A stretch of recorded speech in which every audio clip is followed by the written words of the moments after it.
হিন্দু ধর্ম নামের উৎপত্তি। হিন্দু শব্দটি হিন্দু নদী থেকে উদ্ভূত হয়েছে। প্রাচীন পার্সিকরা সিন্ধু নদীকে হিন্দু উচ্চারণ করত এবং সেখান থেকে এই অঞ্চলের ধর্মাবলম্বীদের হিন্দু বলা শুরু হয়। পরবর্তীতে এই ধর্মবিশ্বাসীদের ধর্মকে হিন্দু ধর্ম বলা হয়। প্রকৃতপক্ষে সনাতন ধর্মই হিন্দু ধর্মের প্রকৃত পরিচয়। সনাতন মানে হিন্দু, হিন্দু মানে সনাতন। হিন্দু ধর্ম নামের উৎপত্তি। হিন্দু শব্দটি হিন্দু নদী থেকে উদ্ভূত হয়েছে। প্রাচীন পার্সিকরা সিন্ধু নদীকে হিন্দু উচ্চারণ করত এবং সেখান থেকে এই অঞ্চলের ধর্মাবলম্বীদের হিন্দু বলা শুরু হয়। পরবর্তীতে এই ধর্মবিশ্বাসীদের ধর্মকে হিন্দু ধর্ম বলা হয়।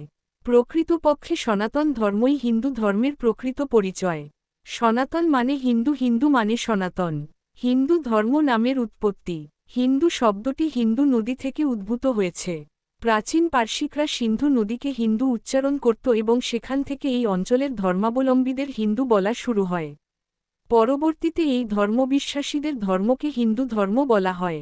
প্রকৃতপক্ষে সনাতন ধর্মই হিন্দু ধর্মের প্রকৃত পরিচয়। সনাতন মানে হিন্দু, হিন্দু মানে সনাতন। হিন্দু ধর্ম নামের উৎপত্তি। হিন্দু শব্দটি হিন্দু নদী থেকে উদ্ভূত হয়েছে। প্রাচীন পার্সিকরা সিন্ধু নদীকে হিন্দু উচ্চারণ করত এবং সেখান থেকে এই অঞ্চলের ধর্মাবলম্বীদের হিন্দু বলা শুরু হয়। পরবর্তীতে এই ধর্মবিশ্বাসীদের ধর্মকে হিন্দু ধর্ম বলা হয়। প্রকৃতপক্ষে সনাতন ধর্মই হিন্দু ধর্মের প্রকৃত পরিচয়। সনাতন মানে হিন্দু, হিন্দু মানে সনাতন।